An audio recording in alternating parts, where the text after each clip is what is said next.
Good evening, and welcome to Naropa University. Many of you have been here before, I'm sure, but for those of you who don't spend a lot of time at Naropa, we're happy to be hosting the first of 4 panels that are commemorating the publication of this wonderful 3-volume set of our founder, Trungpa Rinpoche's teachings, which we will talk more about tonight. I just want to welcome you all here. We are the first, as I said, in Boulder. There's going to be a panel at the Rubin Museum in New York City at the end of April, for those of you that may have friends in New York. One at the Harvard Divinity School. And this one seemed to be basically okay. And I like the beyond that, but we've got these 4 dot set so far. which is some kind of human situation, and there's a possibility to become a whole thing is we've been working for some months, giant stroke our development office, without any humor, and just a purely create finally, after 39 years, a scholarship named for our founder, Chogyam Trungpa Rinpoche.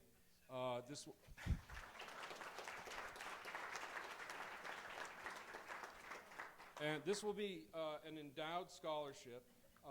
The plan right now, and we'll see what more we can do, but the plan now is to offer 3 annual $5,000 scholarships to students of exceptional merit and academic promise across any of our programs, so not limited to any of the ones where people might think Trungpa Rinpoche is most typecast, because he was indeed not a typecast founder. So there are brochures in the back. We would welcome your support for this scholarship. There is, for pledges or gifts of $250 or more, we also have T-shirts that some of our staff colleagues are wearing that you will get. We'll happily accept any gift that you can offer. We're very excited about it. We have a short-term goal of raising $100,000 in the next while, and a midterm goal of getting that up considerably. As we increase it, we'll be able to increase the amount that we can support worthy students here at Naropa. So we're very excited that that's happened. I am now just going to introduce the moderator of the panel and sit down. Our panel tonight is being moderated by Sam Burkholz. Sam, who is an old friend of some 40 years of Judy's and mine, and probably almost, and Johanna's as well. Hugely important to all of us as the founder of Shambhala Publications, the person who, in a moment of extreme brilliance and insight, decided that he would bring this thin volume called Meditation in Action from England to the United States and first expose the North American audience to Trungpa Rinpoche's first English publication. And it went on from there, culminating, I would say, in the publication of The Profound Treasury, which is just coming out. So it's fitting for us to invite Sam to come back to Boulder after a long time away and join us tonight and help us moderate the panel. So I want to welcome Sam.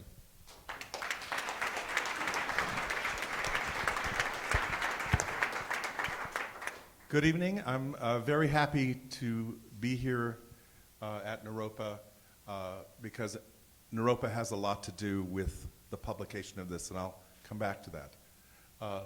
Before I get into details, I'd like to introduce the panelists. You already know Chuck Leaf, and Chuck is a longtime student of Trungpa Rinpoche's, now do you call yourself Chancellor or Dean these days? President. The president of Emperor, yes, the Emperor of Naropa University.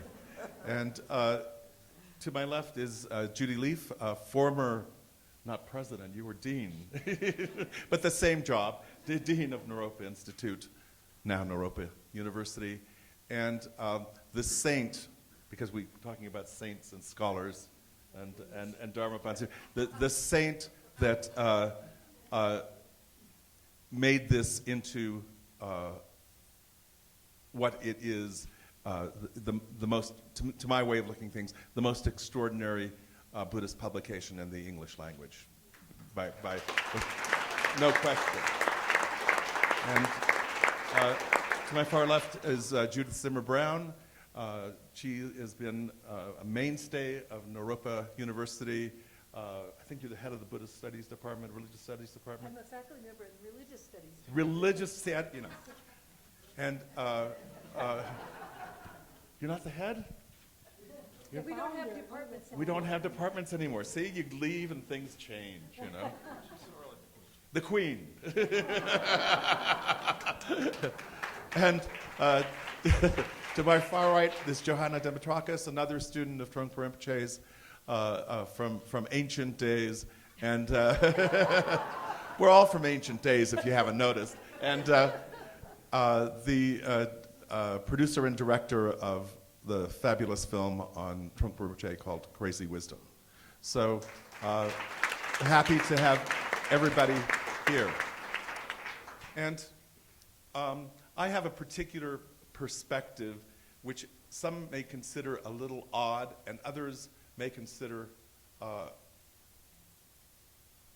actually the way things might be about the presentation of Buddhism into the West. Chogyam Trungpa Rinpoche is not just another Tibetan Buddhist teacher. He is not one of many Tibetan Buddhist teachers. He is, to my way of viewing things, the equivalent of what Guru Rinpoche or Padmasambhava is to Tibet. Trungpa Rinpoche is to the Western world. What he did in terms of presenting the full Buddhist teachings and full Buddhist culture into the West is extraordinary, beyond extraordinary, magical, superhuman, and also so beneficial for people like ourselves and for people in the future as well.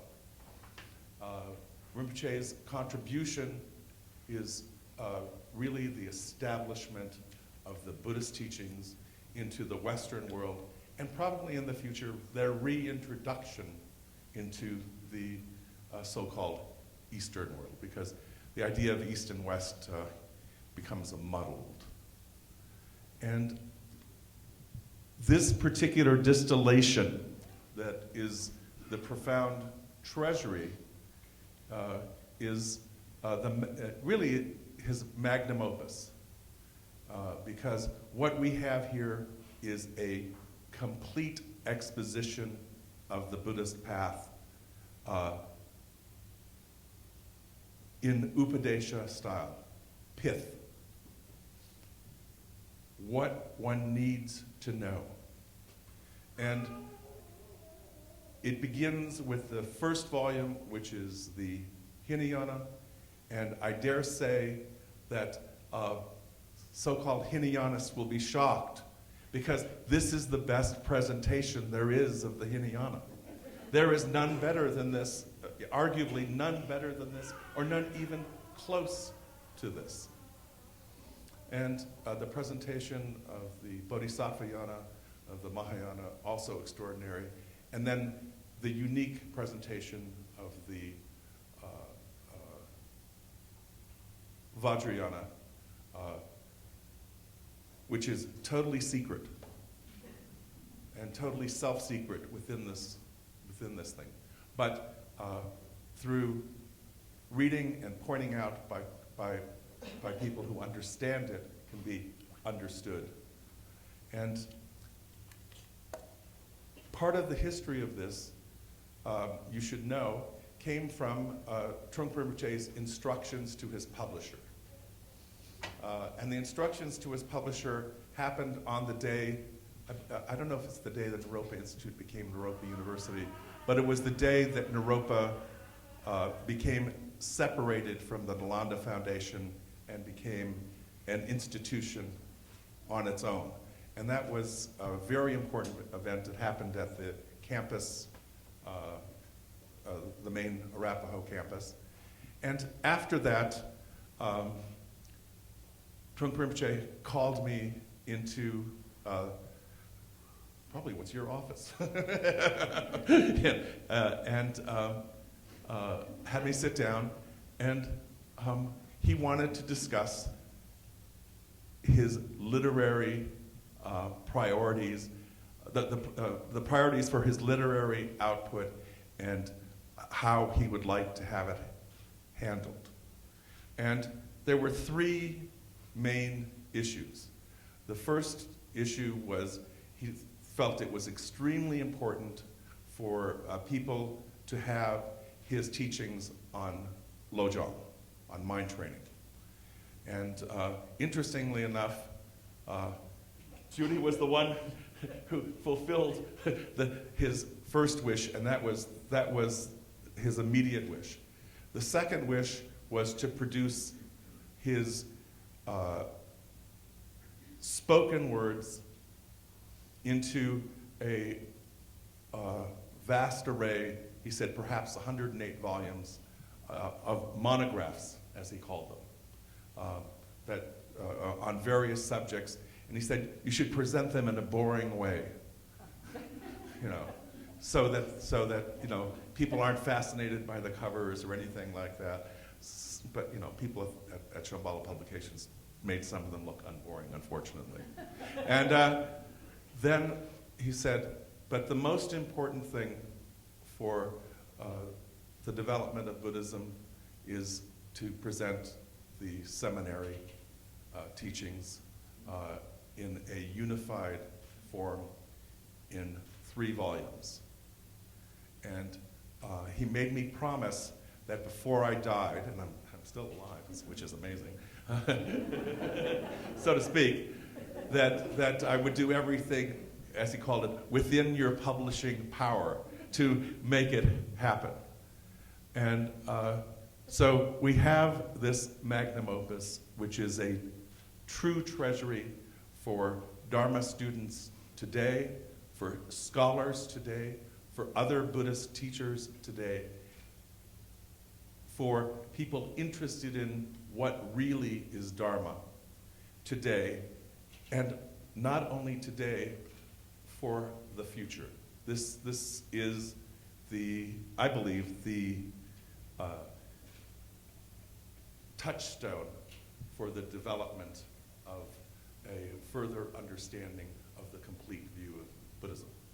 So that's my little 2 cents and my little view.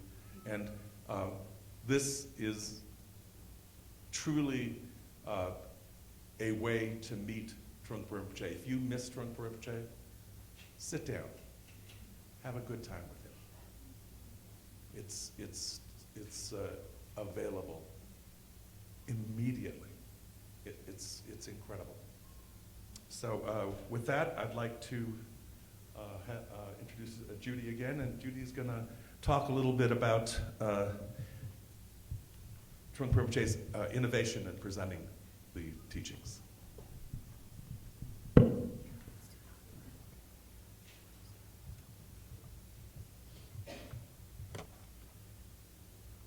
Well, it's a hard act to follow. And we really want to have a dialogue this evening, and we wanted just to start the dialogue with a few brief remarks from each of us, and we really want to engage all of you in whatever way you would like to participate. But in reflecting, it's always interesting to me as I travel around and teach, how many people have had their lives changed or are continuing to be inspired by the Vidyadhara, Trungpa Rinpoche, many, many years after he has died. And in some ways, the whole notion of near and far, past and present, is brought into question. I have met students who I would consider extremely close to the Vidyadhara, in as genuine a way as those of us who were fortunate to have met him in the flesh, so to speak. He has this ability to send out kind of ripples of influence in all sorts of different areas of society, and I tried to figure that out and try to understand that. In thinking about Buddhism in the West, which is still in the early stages, I should say, the early manifestation, and following from what Sam was saying about this, Trungpa Rinpoche is not just just another Lama, not that Lamas are ordinary, but nonetheless. I was sort of thinking, well, what was unique about him, and what kind of seeds did he plant that would create such strong ripples and affect so many different types of people? It doesn't matter even whether they're Buddhist or not necessarily, or affiliated with this group or that group. That's trickled into so many areas of art and society and education, etc. And I realized that from the very, very beginning of his arrival in North America, he was really shifting the paradigm or the forms within which the Vajrayana Dharma was being presented. And he talked many times about how can you distinguish the essence from the cultural accumulations and the preferences in terms of how to present that essence and how to maintain the essence in a way that's fresh, not just as a historical relic, but as something that is now and affects people in their lives as they're living them. And also was very much in new historical circumstances of all these great religious and psychological and artistic traditions all being thrown together as a global village kind of was forming. So it was no longer the case where if you lived in one valley, that was your reality, and the next valley over was something totally different. So some of the innovations that happened right from the start, first was teaching in English. He was teaching in colloquial English, and that was unheard of at the time, teaching the Dharma in English. In fact, some people felt, well, English is, an inferior language. It's not Sanskrit or Tibetan or special languages. He said, no, English Dharma has to be taught in the language of the students that are studying it. Another innovation was the emphasis on what he called householder yogis. Householder yogis. He was very much a proponent of the path of being in the world, at the same time being deeply processed by practice and study of the Dharma. Householder yogi, serious practitioner, and in the world, fully in the world. He also was very much bringing in what he noticed was skillful means from other traditions, particularly Zen Buddhism. He recognized that for Western students, how important it was to have strong training and grounding in mindfulness awareness practice, and the importance of group sitting practice, which is, again, not the standard form that you might find in a more traditional monastic setting. He also had such a strong interest in working with these, I guess you'd call them skillful means within our culture, particularly the arts. He felt that the artists were those who were brave to express truth through many media. So he made a point of cultivating the poets and the writers and the painters and the theater people and all of the artistic expressions, and seeing them as valid means with the right frame of mind of cultivating awareness and mindfulness. Obviously, he also had a great respect and talked over and over again about the value of scholarship. Scholarship and study being equally important. Balance of study and practice. Study and practice, and understanding what you're doing rather than just leaping into something and following the rules and not knowing what you're doing, just out of blind faith. And for that reason, then we have Naropa, trying to, as aspiring to join the rigor of Western scholarship as well as Eastern scholarship traditions and logic and understanding with the depth of personal and environmental understanding that come from contemplative and meditative practices and awareness. Many years ago, there was a book published. It was called Spiritual Innovators. And it was like 100 spiritual innovators in the West. And this list was compiled by surveying religion writers in newspapers and religious studies professors and kind of leaders in the field of looking at religion as a whole in the Western world.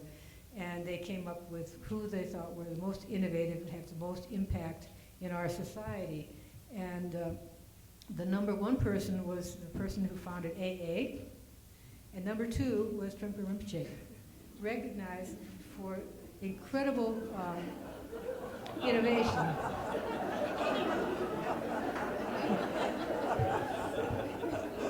Interesting juxtaposition. So anyway, I just wanted to mention that quality of taking risks, trying new forms, working with the culture, leaping into the culture fully, and having the teachings, true teachings, emerge within that.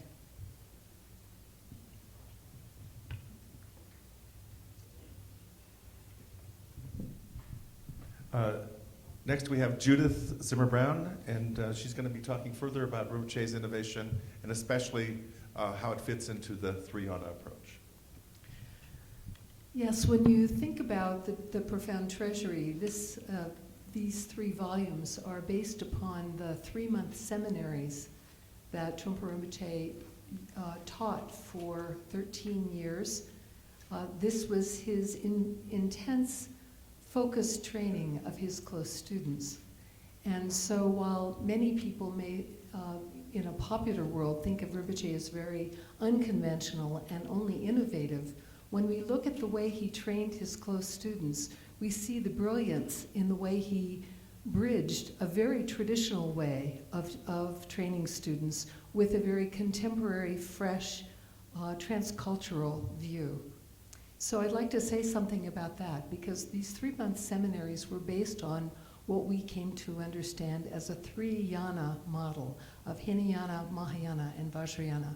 And I think that people who were trained by Trungpa Rinpoche don't realize the kind of care and genius that went into even designing this kind of 3-yana model, and how it relates to Tibetan tradition of what are called doxographies, which is a way of dividing the teachings and arranging them in a very particular way so that the apparent contradictions throughout the Buddha Dharma could be classified and placed in particular categories in a way in particular to nurture the student's path. When Rinpoche taught these 3-month seminaries, he drew especially from 2 classical texts. And I have to say that in my years of studying Buddhist texts, I have only grown in my profound awe and appreciation and love of Rinpoche's teachings because of the profundity of how he could go to very classical traditional texts and make them completely fresh and completely immediate for us. He drew especially from Gampopa's Jewel Ornament of Liberation, the Tarpa Gyen, and from Jomon Kongtrul Lodro Taye's Sheja Tzu, the Treasury of Knowledge. And I particularly want to say something about the Treasury of Knowledge. Jomon Kongtrul Lodro Taye was a brilliant scholar, practitioner from the 19th century, lived from 1813 to 1900, prolific scholar, incredible practitioner, a compiler of treasuries. He's a little bit like Judy in the sense that he gathered together many teachings and put them together in a fresh way. So The Chogyam Trungpa is an amazing treasury of teachings gathered from many centuries of Tibet and put together in a fresh and brand new way. And the Chogyam Trungpa arranged the teachings, especially in the 3 yanas, which was unusual in Tibet because Tibet used the 9 yanas much more often and spoke about the yanas of cause and the yanas of result with lots and lots of details. But Jamgon Khyentse Lodro Taye used the 3 yana model as a way to organize very complex bodies of teachings. And Rinpoche turned to the Treasury of Knowledge over and over again in his seminary teachings for those 13 years. And when we go to the Treasury of Knowledge, which is thankfully being translated piece by piece, first by students of Kala Rinpoche. Kala Rinpoche in 1988 asked his students to systematically translate the Treasury of Knowledge, which includes root verses and auto-commentary by Jamgon Khyentse Lodro Taye. And they are coming out step by step, and I've studied many of these.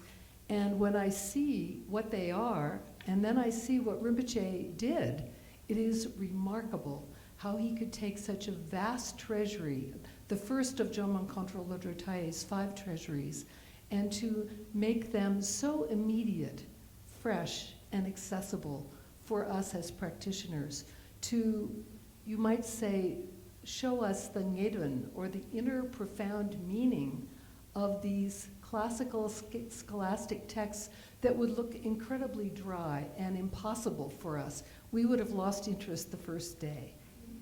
But Rinpoche had a way of tapping the taproot of these very profound teachings, going deep into the meaning and the practice meaning especially, and unlocking them in our idiom using all kinds of fresh examples of mosquitoes and elephants and lots of taking showers and eating food and very ordinary, extremely accessible examples that put us inside the teachings and made us feel that these were not foreign teachings being transplanted in some complicated way to us, but that we were empowered in the way he taught these teachings to be practitioners ourselves and to sit in the lap of the lineage and really appreciate the core, profound inner meaning of these teachings.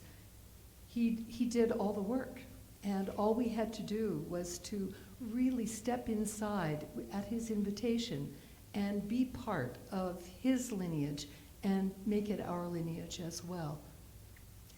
This is such a profound gift, and I think that for all of us who took part in these seminaries, we can never repay his kindness for really putting Buddha in the palm of our hands so that we could actually be part of this and really experience these teachings from the inside out. So the main point is his profound traditional qualities and the bold way in which he brought those traditional teachings in a very immediate and fresh way directly to the West and to his Western students in 3-month training sessions, giving talks, asking us to study his talks and his past teachings, to pass examinations. It was really the best of a study retreat with practice and study and the joining of practice and study.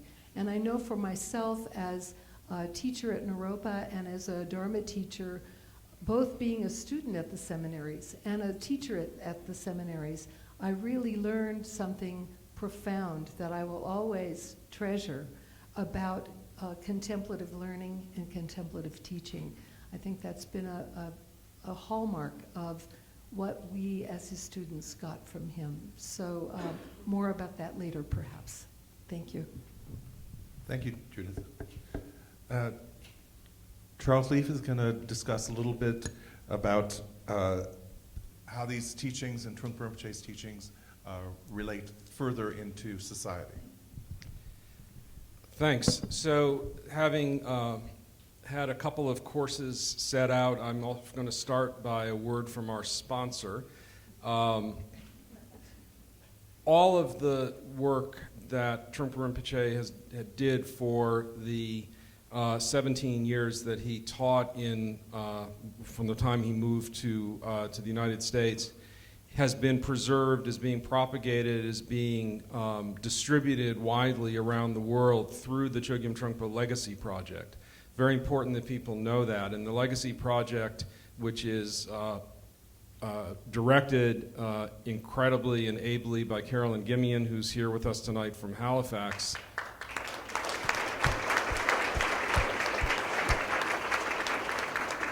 really has an absolutely single focus, which is to capture and preserve every single scrap of paper, every snippet of video and audio tape, and any other means, notes and 3x5 cards, which Trungpa Rinpoche was very fond of using when he prepared for talks, that sort of thing, all basically preserved in an archives, and preserved in a way that it is accessible to scholars, to students, will be for generations to come. So without the Legacy Project, I think the Profound Treasury wouldn't have happened, and much of the rest of the work that we take for granted sometimes, I think, as Trungpa Rinpoche's work wouldn't have happened. And so it's very important that we acknowledge that.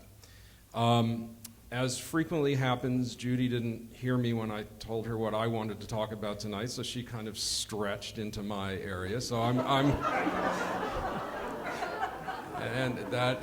it's not the first time. So I was fully prepared for it. So I'm just say a little brief. That gave me time for the commercial, which is good. But what I do want to say is, I think for me, notable is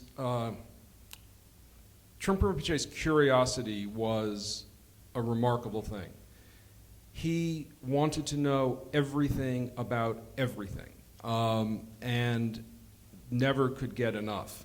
I had some eccentric ways of working with him, so apart from being a student, I ended up being in odd situations. I ended up being his cook and his business manager. And he wanted to know everything about those things. And although he did not train in any way where anybody, he never cooked for himself, but definitely wanted to cook with me when we were in the kitchen, and we made some remarkable dishes of food that usually only the two of us would eat. But there was curiosity there, and extending out, I think, most importantly, curiosity about what the Western world was all about, far beyond his place, sitting up, generally speaking, sitting on a platform like this, students in the audience, a fair amount of formality. Even when we weren't very formal, we were formal relative to the ways we were otherwise in the world. And so apart from that, he read voraciously. He read Foreign Affairs magazine, and he read newspapers, and he was extremely curious about the world. And as a result, he also, as Judy was talking about the sort of householder yogi, he encouraged many, many of his students, and I know there are many out here today, to take this Dharma practice, which up to the point when he arrived here in 1970 was primarily, it was very siloed. If people were doing this kind of spiritual practice, it was at some kind of a retreat center. They weren't even retreat centers so much then. There was somebody's farm or somebody's farmhouse or some house in Cambridge that, ended up serving as a yoga studio or something like that, and people would learn some meditation practice. But really pushing people to take that work in the way that he always taught the importance of the post-meditation experience. What do you do when you leave the cushion? What do you do when you leave the meditation hall? And to take it into the work that we were doing in the world, which was work in business, it was work in what today we call social enterprise or nonprofit, mission-driven work. It was work in the professions of law, of psychotherapy and counseling, but basically continuing to push students to understand how to take the experiences from the cushion and actually integrate them into the so-called real world. And he ruthlessly tore down the boundary between what was considered the real world and what was considered this kind of break from the world that we would do for an hour or two once a week or occasionally at some kind of a program. And I think that was an extremely, it was pioneering, it was remarkable. It's not often, we don't talk about that part as much. We talk about the institutions that were created, the great retreat centers, the incredible Naropa University, and so on. But what we don't look at in a way, and I think it's something that we need to do, is how have Trungpa Rinpoche students influenced the world that we live in today? Here at Naropa, we put a lot of effort, or are starting to, in what our alumni are doing, because it's important for us to kind of understand what a Naropa education means. But I think more broadly, for the tens of thousands of students that Trungpa Rinpoche worked with, it's very important for us to understand what those students are doing. And so kind of breaking down those boundaries is very important. And I'll end by saying, because next week I'm leading a panel at the Virginia Tech on contemplative practice in a technological age, whatever that would mean. But realizing, as I've been thinking about it and talking to the other panelists, and you can't be at Naropa without looking around at the work that's being done in mindfulness-based stress reduction and mindfulness practice in the corporate boardroom, and work coming out of Google and from all sorts of places. And I would actually say, in thinking about that all of that work basically was born from the Dharma that Trungpa Rinpoche planted here in 1970, because I think the notion of taking meditation, mindfulness practice, that training, and actually finding it relevant to the work that we do in our Western society, and finding it actually helpful to create manifestations in that Western society which actually can be, as they are, capitalist and to some extent, greater or lesser extent, materialistic, but can also be presented in ways in which mindfulness and compassion become values that the activities manifest with equal importance to the others, and actually bringing some balance. And I think that when we really think about this, and maybe this is going to happen in 50 or 100 years, it's going to need some more space. But I really think that as we kind of look back, we're going to find that the planting of the flag of Dharma going back some 40 years was really the kind of pioneering effort that has led to what now is becoming an almost ubiquitous interest in and acceptance of mindfulness meditation throughout our society. So it's another piece that maybe we can talk about when we get into the discussion. Thank you, Chuck. And Joanna Demetrakis, who made the movie Crazy Wisdom, is going to talk a little bit about experiencing Trungpa Rinpoche. Well, when you make a film biography, you want your audience to experience the person. Otherwise, you should write a book. So that was my approach. That was my approach to making this film. No slur on my academic panel here, sorry.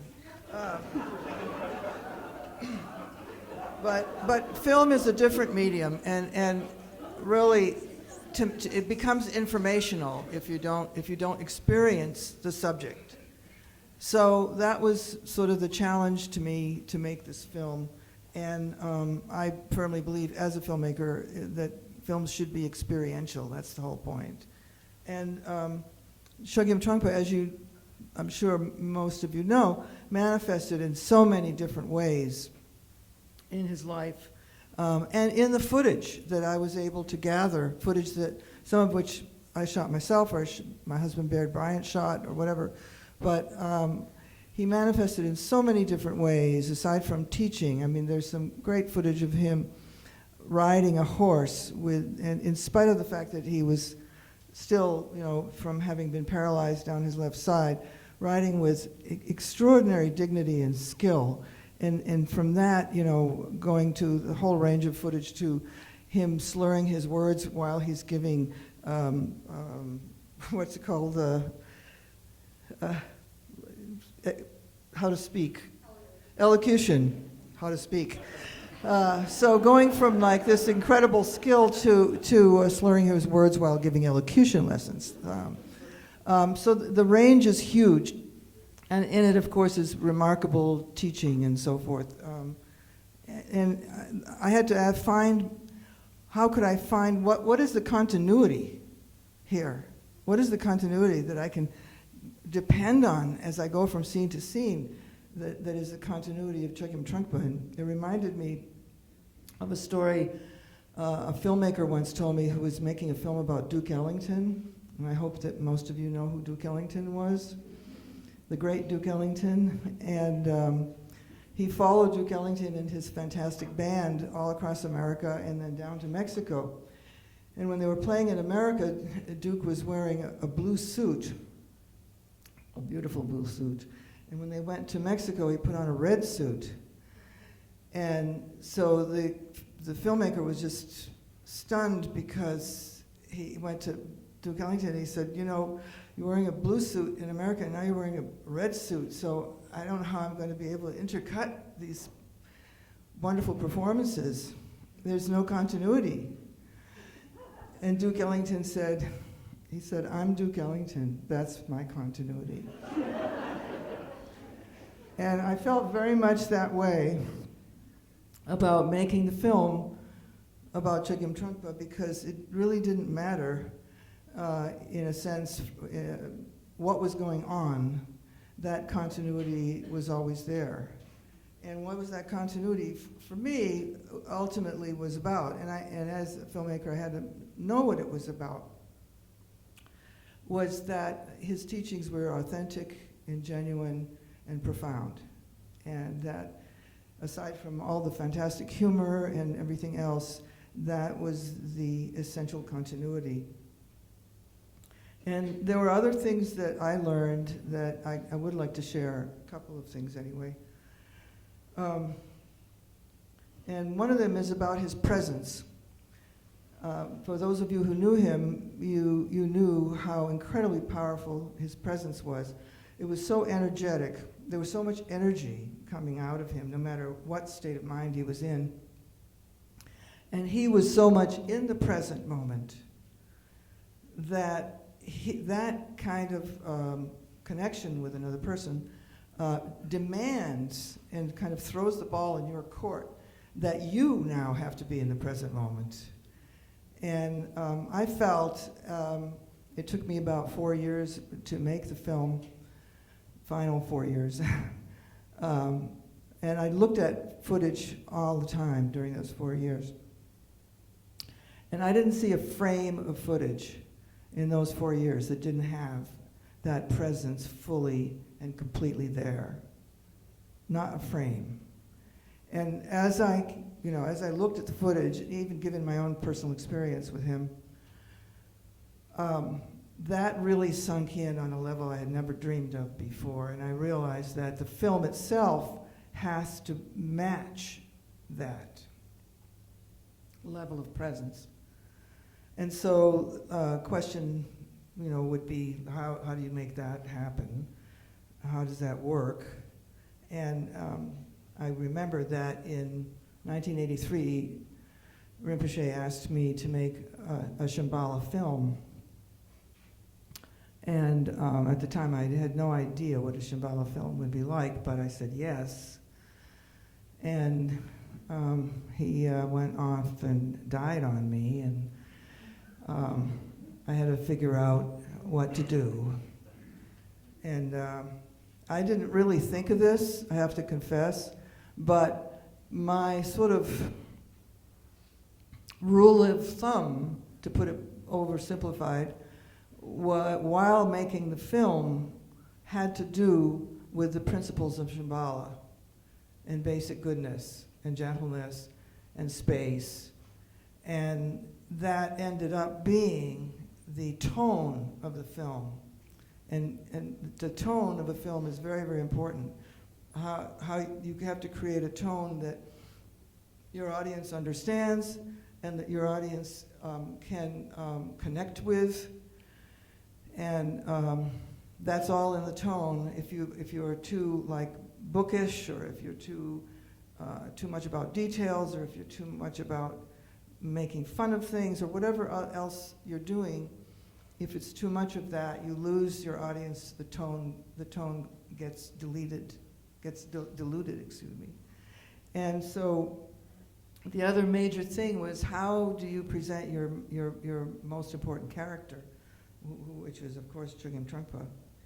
And what I came to was like, am I going to say who Chogyam Trungpa is? Am I going to settle that question for everybody? No, I don't think so. So how's that going to work? I'm not going to explain him to people. So I have to allow him to present himself. I have to allow him to reveal himself. And so without having any meetings, which is what we do a lot of in Hollywood, have meetings, without ever having any meetings, Chogyam Trungpa actually dictated two major things. What would the tone of the movie be, and how would the major character be presented? So those were really my most important or overriding lessons that I experienced in making the film, that helped me in some way find make a film that will somehow connect with people, that I can feel would be okay with him. I'm not sure though. Thank you, Johanna. At this point, I'd like to invite our audience, so to speak, to enter into dialogue, questions, whatever you like. And anyone who would like to comment or whatever, please come up to the mic, which is over here to my right and to your left. And you can make a line if they're, or wait. So please. And you can direct it to someone in particular or not, as the case may be. All right, this is directed to Judy. And I just wanted to know, how did you put all this material together? How did you do it? It's massive. So I know it's kind of a technical question, but I've just been wondering since.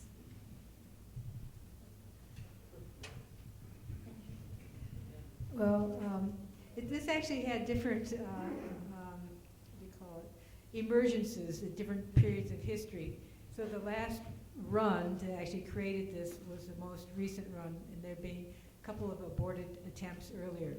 The very first time we as Sam said, the Vidyadhara had wanted this project and for many years, and so we felt we should try to do it from time to time. Actually, we tried to avoid doing it because it seemed kind of daunting. Yeah. But the first run through was before we were using computers and stuff. And it was Sarah, my assistant, Sarah Coleman, and myself were working on a first run. That was a long time ago. That was in the late 70s. And if we had been successful, it would have been kind of weird because the opus had not been completed yet at that point, but we were already beginning on it. And at that point, we the root material for this is the seminary transcripts, which were 25 volumes when they were completed, that were brought into 3 volumes somehow. But at that time, we had these pile of transcriptions, and we had scissors, and we had boxes, and we went through trying to cut out sections that had similar topics and put them in boxes. It's kind of like try to sort it out to get the raw material then to refine into a book. So we diddled around with that for a while, and then I ended up going over to Naropa, where I had been working as editor before that. So it was tabled. And then there was another attempt a few years later that was a valiant effort by Jim Green and his wife, and it just wasn't quite timely yet. It didn't quite work, and that was tabled. So when it got to the round 3, when actually many causes and conditions came together that made it possible to do this. Chuck mentioned support of the Legacy Project. The other was support of the Shambhala Publications, support of the Mukpo family, Vajradhatu Publications, but there were also the new tools of having MP3s, having Word files, and the ability to kind of work collegially through the internet, et cetera, like that. So there are a lot of those tools were available. So I did a kind of a modern version, sort of the cutting and putting in boxes. There were 13 seminaries. The first one is 1973, and the last one is 1986. And so I had a big Excel chart, big long charts. So it crosses all the years, 73, 74, whatnot, and down was all the talks, in each year, all the titles of all the talks in each year. And I tried to see patterns, patterns in the talks, and so I had these elaborate color-coded things. All the talks on the First Noble Truths might be red, and all the talks on, the shamatha might be yellow or something. So I had this colorful chart. So I could kind of try to look at the chart and see the entire thing, from beginning to end, all the, Hinayana talks or whatever, to see where he touched on things from different angles. And the fortunate thing is that every single seminary was based on the 3 yanas, so you had a basic structure. You knew there was a Hinayana, Mahayana, and Vajrayana. And the other somewhat fortunate thing is some topics he only talked about once, and I would just like bow down and have a shot of whiskey and say, yeah.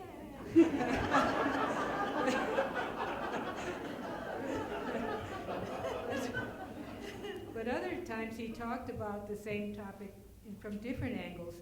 And it wasn't just that from different angles, but if you think about culturally, the difference between 1973 and 1986 is huge. And the different people that happened to be at the different programs created very unique kind of interplay and chemistry every single year, which is slightly different. So that made it very challenging. Like, where do I start? What's the starting point on the topic, and how does that enriched by the things he said in different years? So then I just did my best to come up with, the basic topics, and then kind of compile them and refine that. And I found that I had not really realized, having gone to seminaries, et cetera, and studied with him, I hadn't quite realized that when I started looking at things in this way, I saw that he was actually, seemed to me, consciously creating a single opus, and the way that things built upon themselves.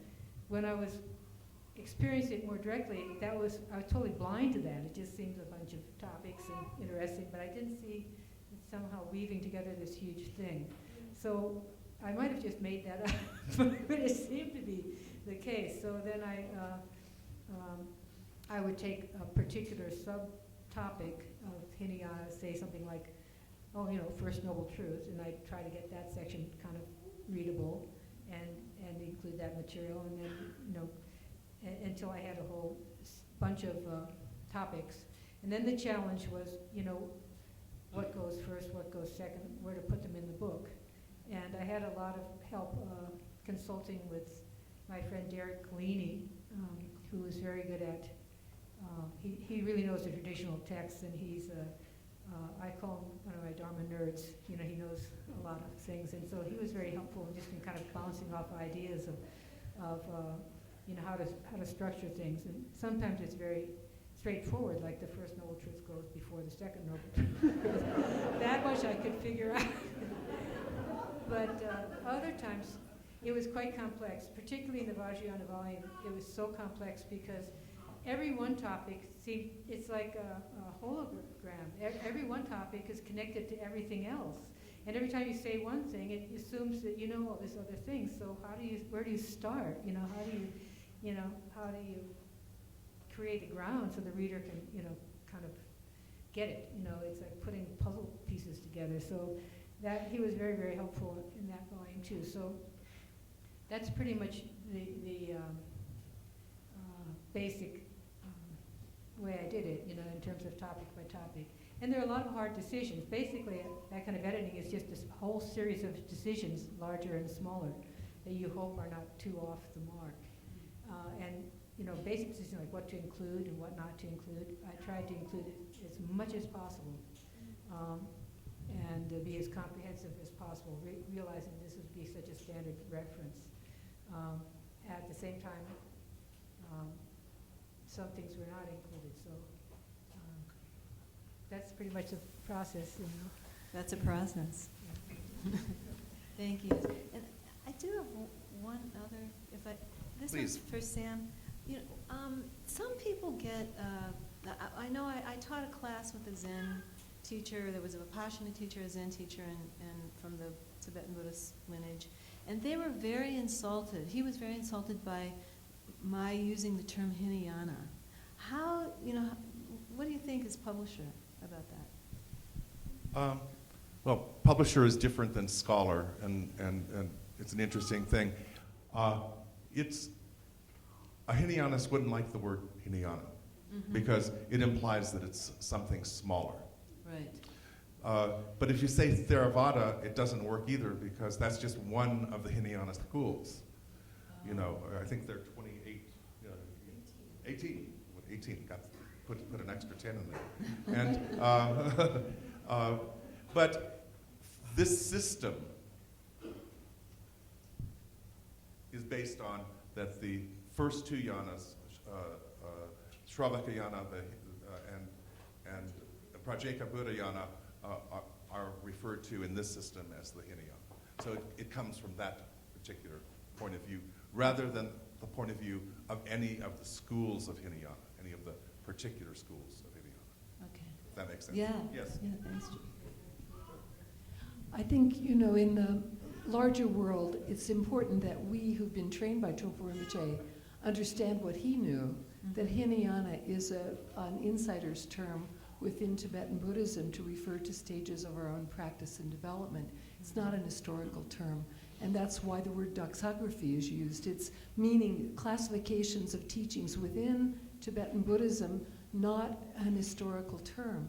So, for instance, in the scholarly world, we speak of the first turning or the foundational teachings, and the word Hinayana doesn't really have a place in a scholarly or historical conversation because there is a sense of that Hinay means narrow or small, and it has a very specific meaning within our training path in Tibetan Buddhism. But in our courses at Naropa and in our general religious studies, Buddhist studies classes, we're extremely careful to use Hinayana in this very narrow, specific sense that Rinpoche meant it, and that it's not used to refer to Theravada Buddhists or to the foundational teachings of the first turning altogether. So this is very important. I remember years ago, Reggie wrote an article called Hinayana Uses and Misuses of the Term, and for use within Naropa. And it would be good for all of us who trained with Trungpa Rinpoche to understand the specific use of that term within Tibetan Buddhism. Thank you very much. Yes, Judy? I just wanted to add one, just a short addition to that. And I think a term that's useful to know is Lam Rim, which is stages of the path. And this whole system, that book and the whole system in which we are trained is all about stages of the path. So there are instructions to practitioners of how to create a foundation, build upon that, and expand upon that. And even then, it's not, it's a path, but it's not in a linear way that you graduate from one and then you move on to the next, but they continually recycle through. So it's one unified system. And he's just trying to break it down. Well, where do you start? You know, and how do you build? What's the essentials you need to do in terms of practice and study, and then what do you, where does it logically lead, and how do you deepen your understanding step by step? Thank you, everyone.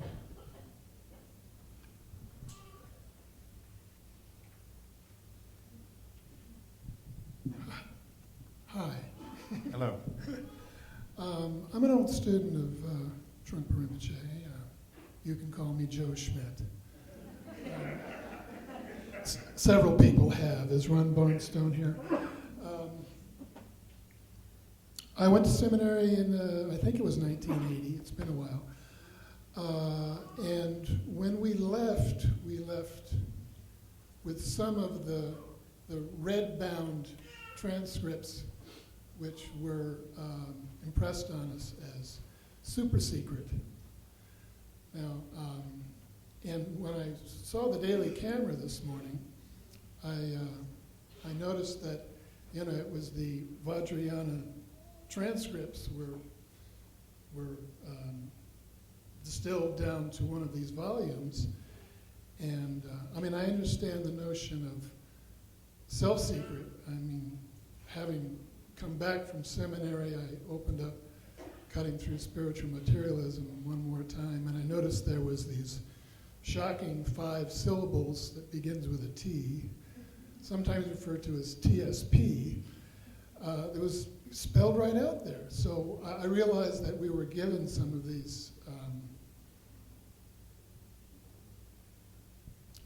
teachings, and they were told to be secret. So how is this, I think you understand the issue I'm talking about, how is this all resolved in terms of publishing the Vajrayana transcripts for general consumption?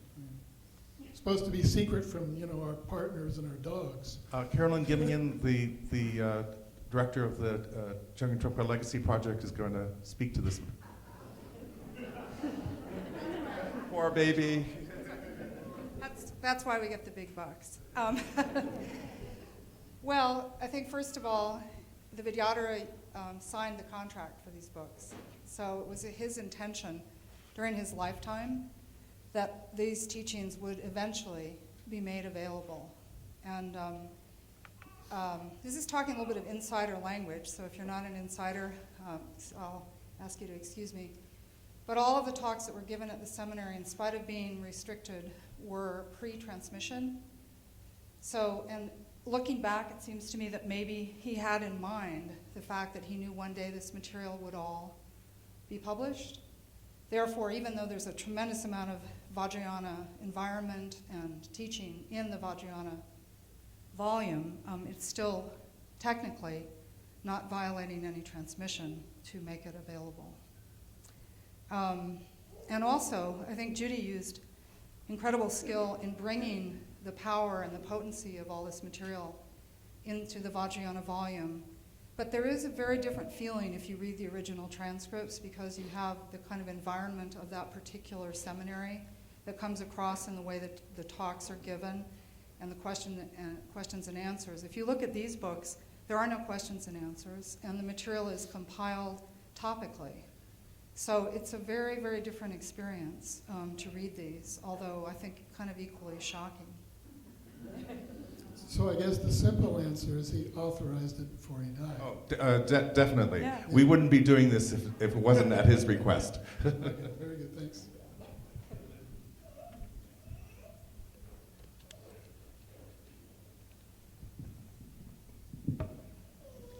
Hi, as a newcomer to these teachings, it's easy for one to be a little preoccupied or struck with the what society at large would call the improprieties of Trungpa Rinpoche. Obviously, I wouldn't be here if I didn't see that there's a jewel beyond that. But my question is, how do you, who are so involved in these teachings, hold that, regard the sexuality and the alcohol and all that? How do you hold those things together with him? Please.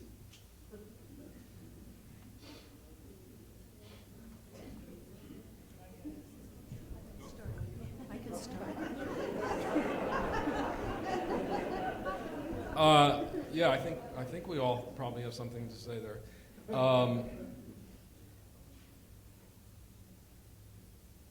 For the most part, I was terrified by Trungpa Rinpoche all the time as his student. So for me, he was a kind of indiscriminate, sort of haunting figure. And it got to, from my perspective, he lived his life in a way that I had zero influence over. I made a connection with him when I was, 19 years old. He became my teacher. It was sort of an unquestioned and, kind of illogical and unconscious, I think, decision at that point, but it was clear and powerful. And, I had an opportunity for a lot of years to be pretty close. And one thing that I never found in my experience of Trungpa Rinpoche was Trungpa Rinpoche as a preacher of any sense of morality or type of morality from which he was straying and expecting others to sort of toe the line in a way so that we were kind of setting up a sense of questioning some hypocrisy. It didn't come, and I'm speaking totally personally, I think this is something that there's probably 100 people here that can have their own experience of this, but from my perspective, the underlying connection that I had to him as a teacher and the confirmation that I got all the time, either expected or unexpected, of the validity of the teachings and the power of the teachings was enough. And in terms of my relationship with him, the behavior piece was not, I didn't find a need to excuse the behavior. I didn't spend my time kind of running point for him. And I and a couple of other people in this room, we were his lawyers, and we had other ways in which that could have been a role for us, but it wasn't. And there was no expectation that was our job. And when I was with him as a student, and he was my teacher, and it was a fairly simple relationship that way. One thing I would add, and I would agree with what Chuck has said, it's difficult for, when I talk to my Naropa students, to depict what the 70s and 80s were like for all of us. It was a time of, we were wild. And Rinpoche did not hesitate to meet us directly wherever we were, but the point was that he came to his lifestyle very differently than we did. And there was never a question of imitating him because there was no way that we could. I was extremely freaked out when I first met Rinpoche, hearing the stories. And when you hear stories, everything's taken out of context. And the context is really important. But when I first met him, I was a Zen student, and I was very sort of tight. And I watched Rinpoche very, very closely. And I never saw him do anything inappropriate. It was so amazing to realize that he was spot on. He could be completely roaring drunk and give the most absolutely exquisite Dharma talk. And his way of meeting his students so directly and immediately was so powerful and generous. And he put his life on the line for all of us, which is so remarkable. So I found that my own sense of tightness and morality got completely stretched and opened by being with Rinpoche, because he wasn't operating with some kind of external notion of morality, but out of immediate, direct, generous, skillful means with his students. And it was very powerful and really worked for me. I'd like to add just something from someone who wasn't a student, who was a fellow teacher of Buddhism, Shunryu Suzuki Roshi in San Francisco. And there you go. And one day, Trungpa Rinpoche was invited by Suzuki Roshi to give a talk. And it was very unusual at the Zen Center for any non-Zen teacher to give a talk to any of Suzuki Roshi's students. And Suzuki Roshi spoke about that the day after the talk. But you have to understand, when Rinpoche gave the talk, he was seemingly roaring drunk, slurring his words. He couldn't place his foot up on his, which he always did, up on one foot up on his knee. And he was sort of bobbling on his chair. And not only that, someone brought him a drink, which was obviously whiskey. And then he smoked a cigarette. And, this isn't the most, the most, pristine Zen situation. And the slur changed, and then he gave the most incredible view of the Bodhisattvayana, the Mahayana. The next day, Suzuki Roshi gave a talk also on Mahayana, and at the end he said, I'm going to paraphrase because if I had it in front of me, I would say, when Alan Watts came here to talk to us, I couldn't stomach his drinking and smoking. But when Trungpa Rinpoche comes to us and does seemingly the same thing, I just have to throw up my arms and give up.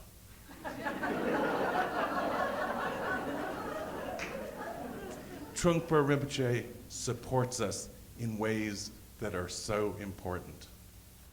He supports Dharma. And depends on how you view things, doesn't it?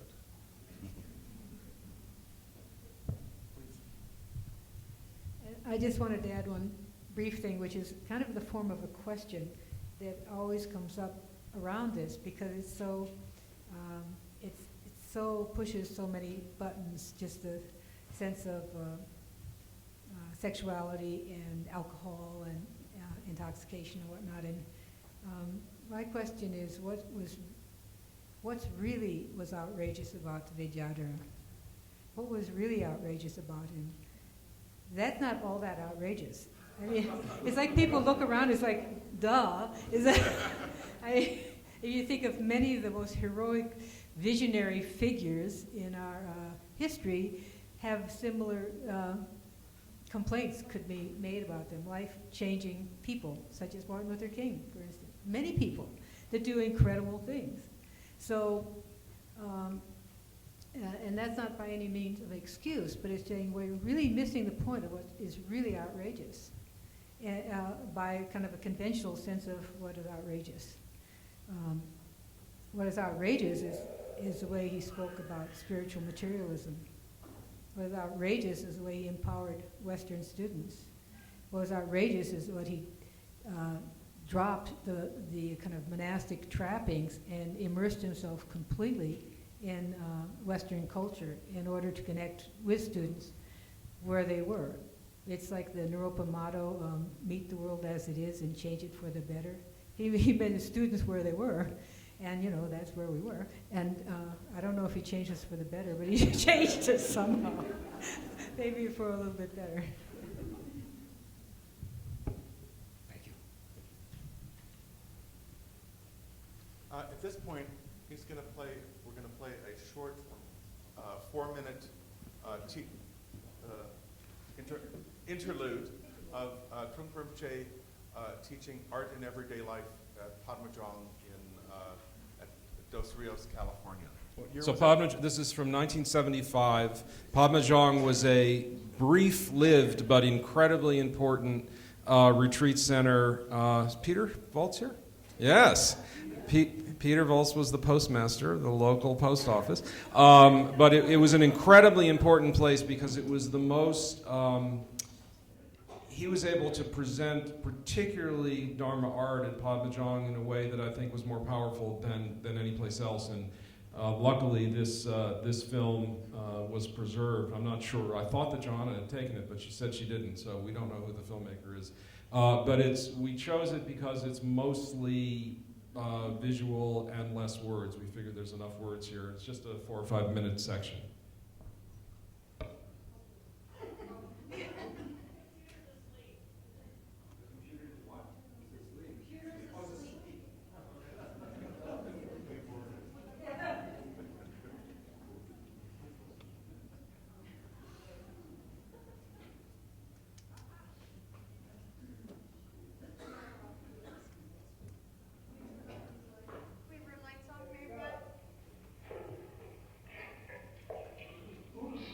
If you're not, you can stand in somewhere so the others can see it as well. you're welcome to come around. Can you see what's happening here? Maybe you could just get closer.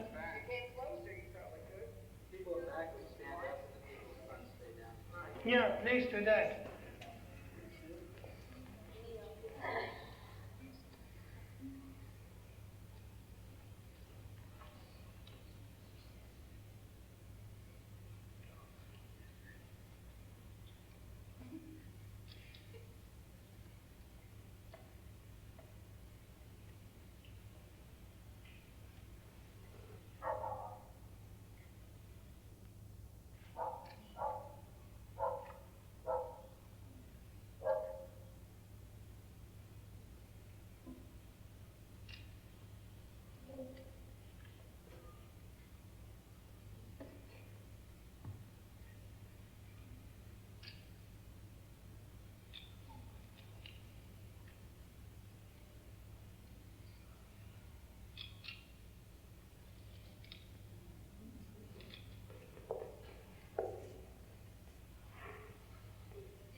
That whole thing is based on the same kind of theory that we've been talking.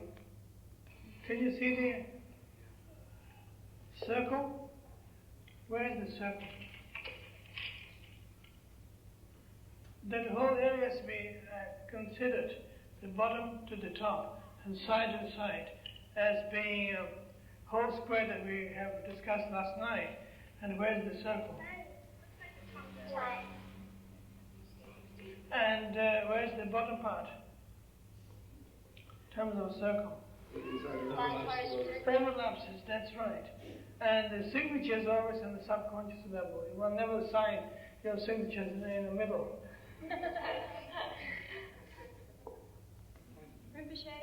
Could you comment on the Buddha family for this? Well, that's kind of a Vajra kind of thing with the slant on the karma, which is a very unusual, approaching from anti-clockwise kind of level. But it has the dynamics of karma. At the same time, it has the precision of Vajra at the same time.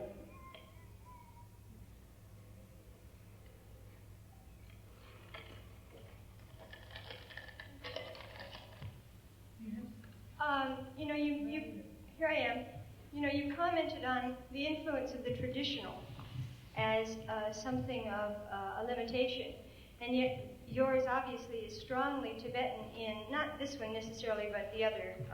Was it because you were writing a Tibetan word, or do you think that your calligraphy reflects that? Well, not very much. I think, for one thing, that the Tibetans don't have actually a calligraphy tradition, for one thing. That is one good point. And as far as the rest of the others are concerned, it's not so much of how much stroke there should be made, particularly, but just as a general kind of thing. And there's no crutches to be made, no crutches of traditional, particularly when we do the abstract things. That's where the very basic point comes from.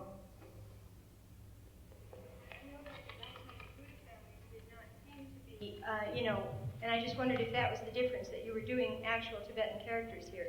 Well, no, I think it's just a portrait of your mind. It's actually beginning to take place.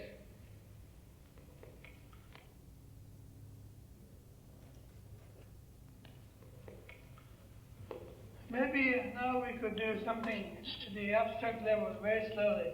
And one of the problems that I've seen this morning, and your idea is you could do lots of doodling and all kinds of things with a brush stroke on the paper, and it somehow doesn't make any sense. And at the same time, you feel absolutely good about the whole thing. You've done something extremely nice. And I would like to make sure that we don't deceive ourselves. There is traditional, there is each faster stroke is same as the slow stroke that exists. Why is your signature different each time? I don't know. I just it doesn't say the same different at all. It's saying the same thing. I don't sign as Chogyam Trungpa, but I sign as my first name, which is Chogyam Trungpa, which is a abbreviation of Chogyam is abbreviation of that. Cho meaning Dharma, Ki meaning all, Gyamso meaning ocean. So in the abbreviation of Chogyam is Dharma ocean, without the Ki, that's it. When you become a brush painter, you should learn to love the ink.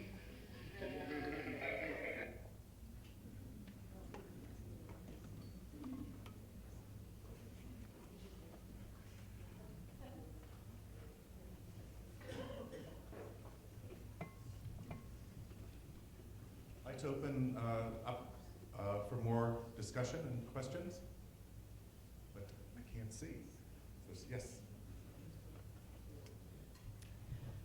My perception of how things were, particularly in the beginning of when Trungpa Rinpoche began teaching, is that his teachings were really accessible. And I see these pictures of people just gathered in a space sort of like this, and I guess I'm curious. For example, I don't know of a Rinpoche that is currently looking for a cook, and that you just were his cook, and that seems really great to me, and it doesn't feel today quite as accessible to me. I guess I'm just wondering if that was because it was like this new thing, Buddhism in the United States, or if it was his particular style, or a combination of those things. Not to say that teachings aren't accessible today, but there seemed to be something in the air when he was there. Excuse me, could you say more what you mean by accessible?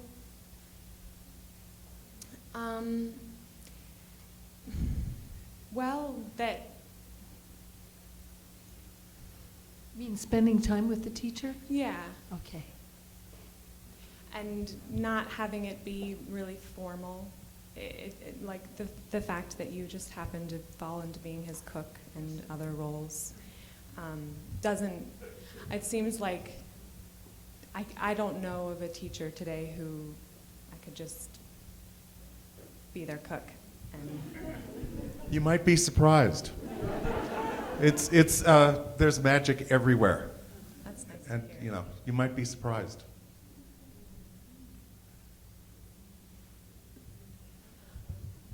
It seems to me that when I met Rinpoche, he already had quite a few students, so it wasn't quite as close and intimate. I was a student of Suzuki Roshi first, and I came a bit later to meet Rinpoche. And I didn't find it all that chummy when I entered the community because it was a much larger community, and yet there were always opportunities to serve Rinpoche and to and that's also true for all the teachers I know, and I have studied with a number of different Tibetan Buddhist teachers, and that's true about teachers of other traditions as well, is there are always opportunities if you step forward and offer your services, there's always opportunities. I think the key thing is one's own shyness or hesitation. I know that was true for me. I was scared of Rinpoche. And, but I found that one of the ways that I could work with my fear is by signing up to serve, to volunteer, to help in various ways. And all the teachers that I know have those opportunities available, but it means mostly stepping up. It's no one's going to come and find you, but the opportunities are always there. And overcoming one's shyness, having more curiosity than fear is a good thing. So stepping into whatever situations present themselves, there are so many more teachers now than there were then, and many communities are on the smaller side, and some people, really are drawn to communities where they are small and they have more opportunities to hang out with the teacher. It really depends who you would like to get to know, and I think it's a really good thing to go around and meet lots of different teachers. When Rinpoche first was teaching, there weren't many choices, and Suzuki Roshi and Rinpoche, that was pretty much it. And I had the good fortune of studying with both of them. So, but now there are so many fantastic teachers, and being in Boulder, you have an opportunity to meet lots of them and to find out who you would like to get to know better and step up and, take an opportunity to serve. Let me say, I think that's a really important question. I appreciate your asking it, because I also think, though, that, and I agree with everything that Judith said, as teachers, and it certainly happened, at least in my experience with Trungpa Rinpoche, I think as the community of students, the Sangha became bigger, as the institutions became more complicated, we did, as early students, a remarkable job of creating a barrier for new students behind us. I think there's no question about it. It was, we were marginally maybe less neurotic several years in as we were when we began. And I think that in our case, or at least in my case, Trungpa Rinpoche's gift was this willingness to pull the rug out from under even his closest students at unexpected times. And it generally happened when the kind of expression of arrogance became too much for him to bear. And when that happened, the student knew it. And I think that, it is the case that if there are teachers that you're drawn to who, because of their skill, therefore are becoming, more popular and more visible, you're going to have to face the fact that you're going to be dealing with fellow human beings in terms of working toward that accessibility, and that's the challenge. Whether you can cook or not is probably a good thing, but the real question is whether or not you can kind of navigate those waters, and it's not always so simple. Brutally honest social issue. Thank you.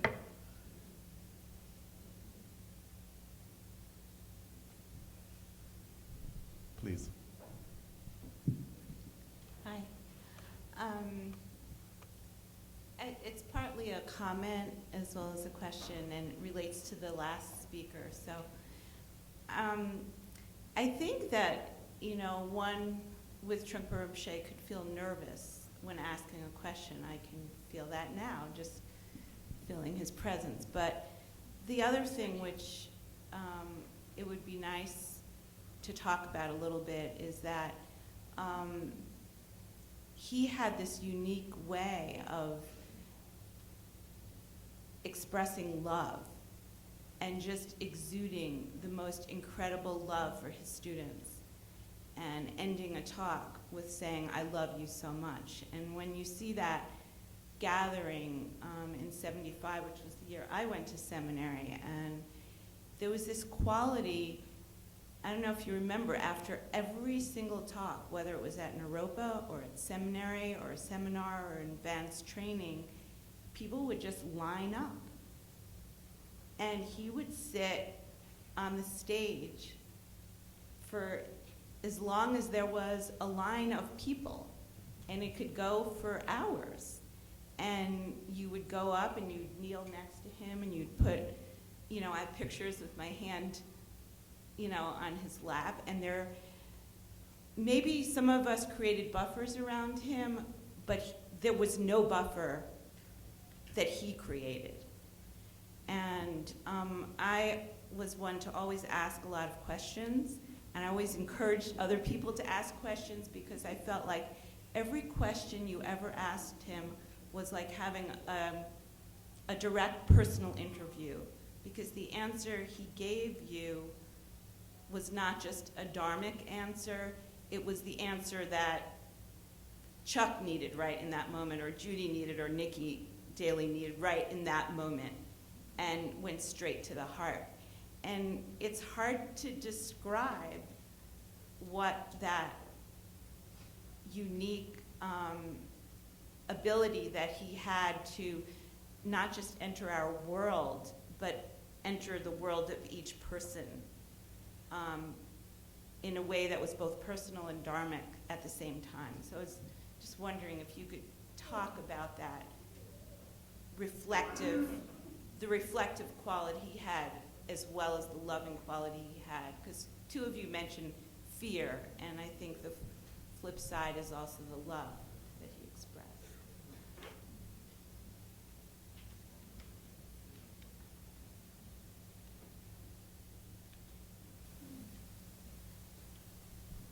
Well, I'll say something to that effect.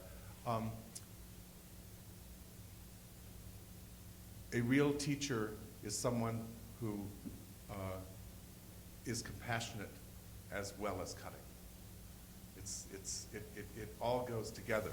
Even the cutting, the creating the fear, all that is about compassion. And someone like Trungpa Rinpoche was an amazingly compassionate person in that he did nothing for himself. All that he did was for others. And that's what makes him so extraordinary, and saints like him so extraordinary, in that there is nothing to do with a self-referential situation. I think that's the key to it.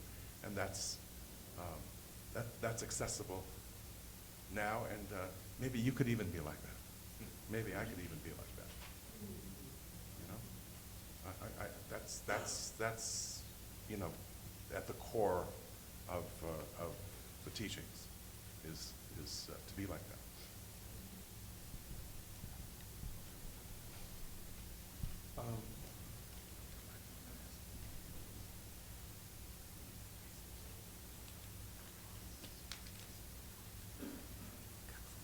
Oh, yes. Okay. Here comes the question. We'll take this question, and then, but maybe this question has something to do with the topic we'd like to discuss, which is what. I just want to know how Trungpa organizes note cards, 3x5. Oh, there you go. It's in the back of volume 3. Organizes. Oh, okay. Well,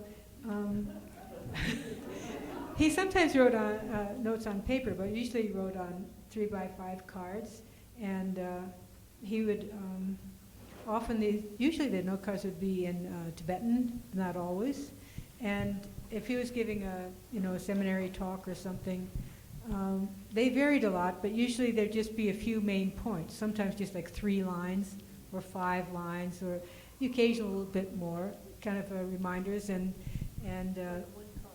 One card, yeah, one card, and then you put a date on it and whatnot, and then when he came in to give a talk, someone would carry the card, because there's always great respect for the written word, the Dharma and whatnot. And they'd bring the card in, stick it down, and he might look at it, he might not.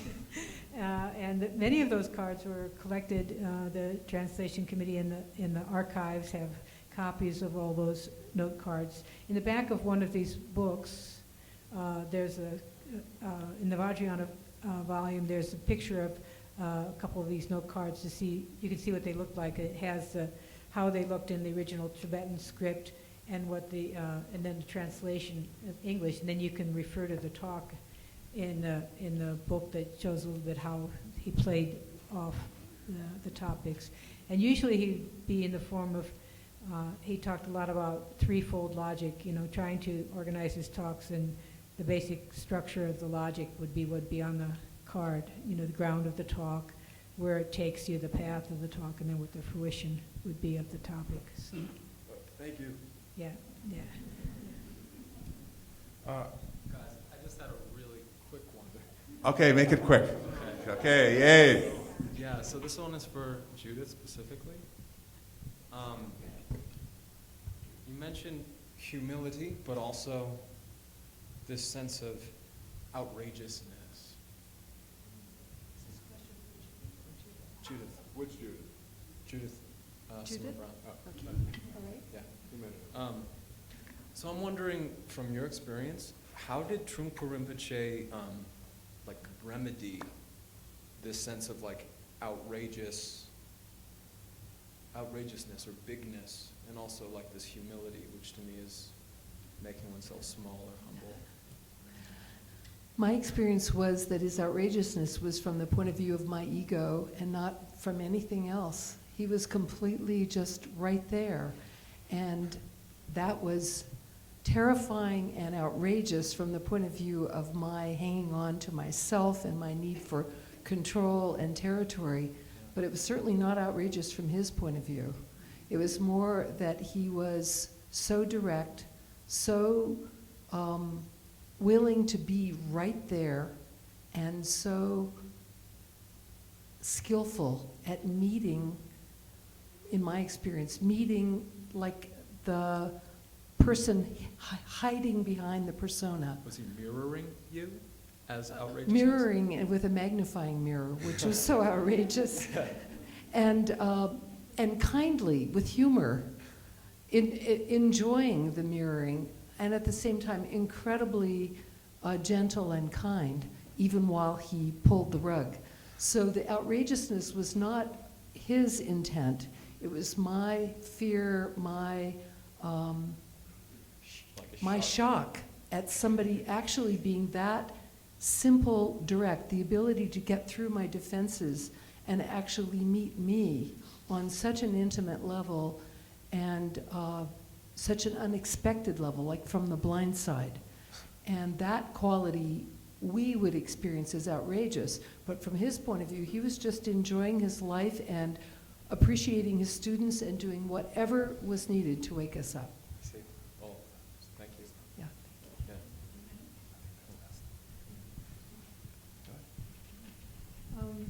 So, I mean, we have still some time left, and the obvious kind of question from my perspective is, you know, here was this amazing figure who created so much in the world, including Naropa University, among many other things, inspired people of all sorts, and what do we take from that, and how does that energy move forward?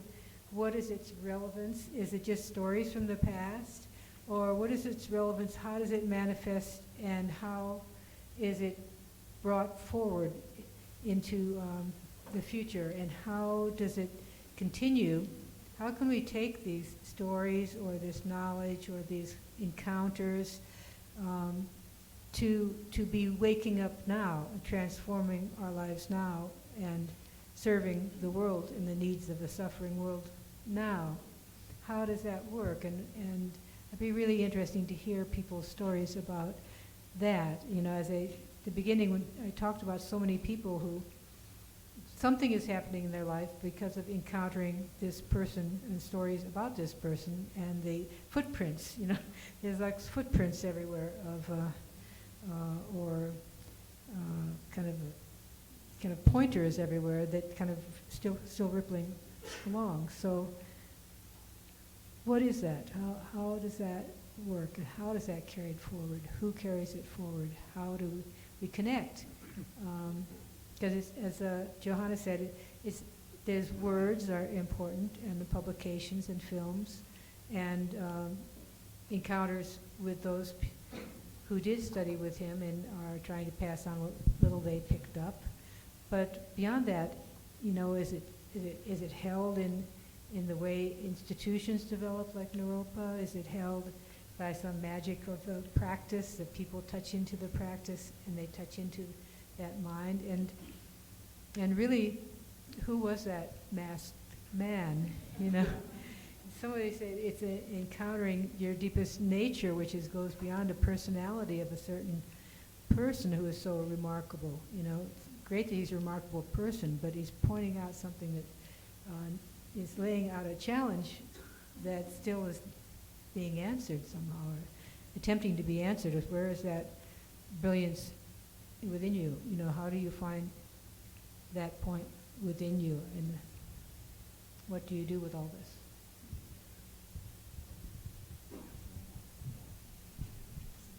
What I find is that all the things that Trungpa Rinpoche taught, whether they were so-called Buddhism, or they were photography, or they were calligraphy, or the things he encouraged us to do, the things he encouraged us to explore, each of those things, and it's the vast array of phenomena, he marked with the seal of enlightenment. And that within, I mean, I think that's the extraordinary thing, that he pointed to all these different phenomena, and yes, you can engage in that phenomena. No, it's not a problem to engage with that phenomena, because within that phenomena, there is enlightenment. It's not separate.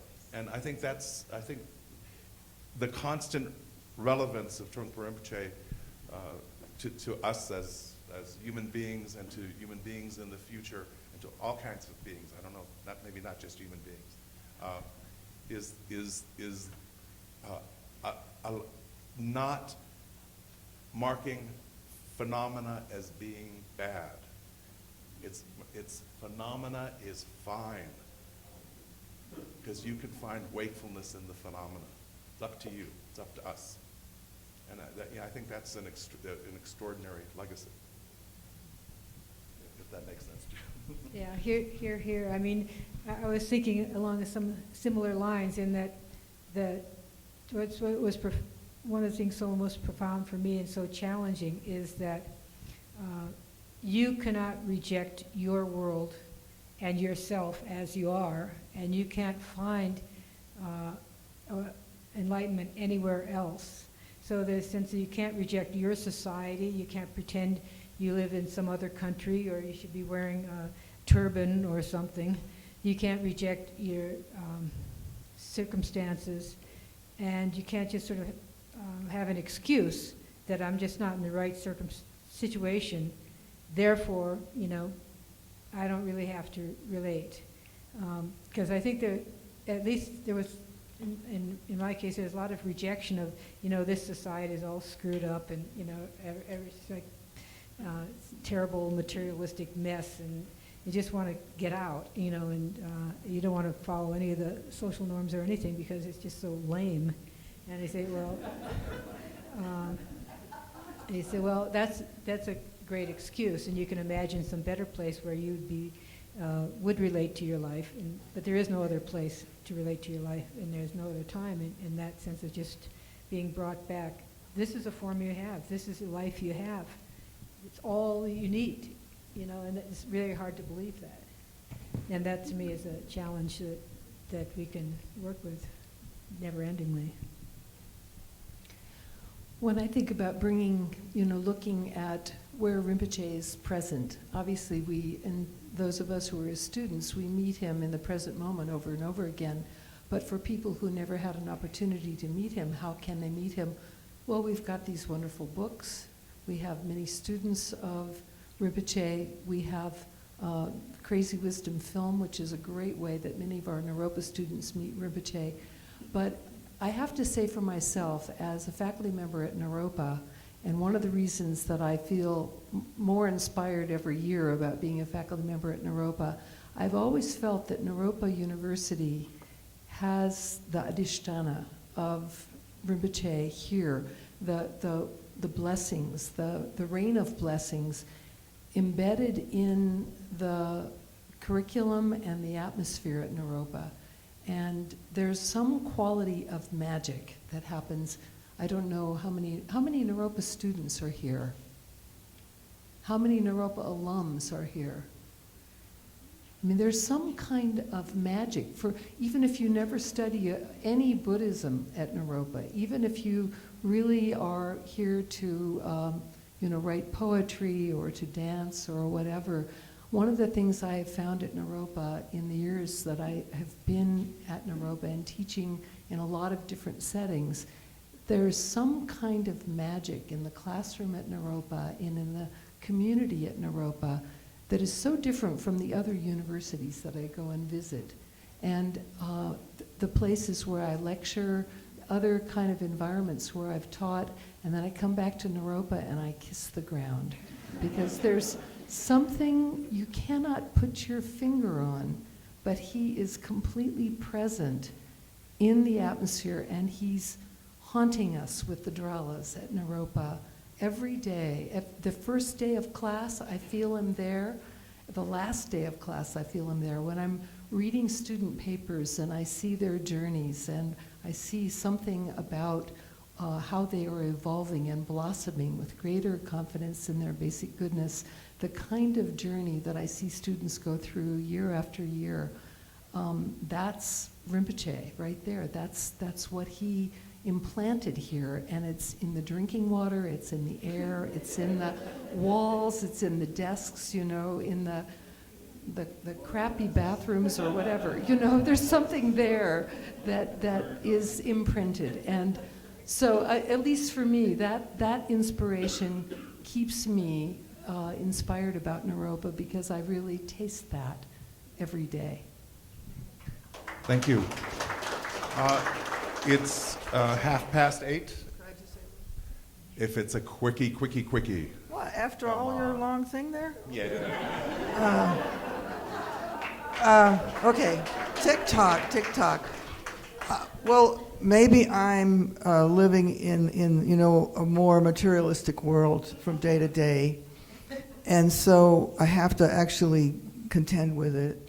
And I just want to say that one of the things that inspires me about Rinpoche every single day is his extraordinary brilliance and how far ahead he could see and predict where we would be today, right, on every level, whether it's economics or whether it's war, whether it's whatever it is.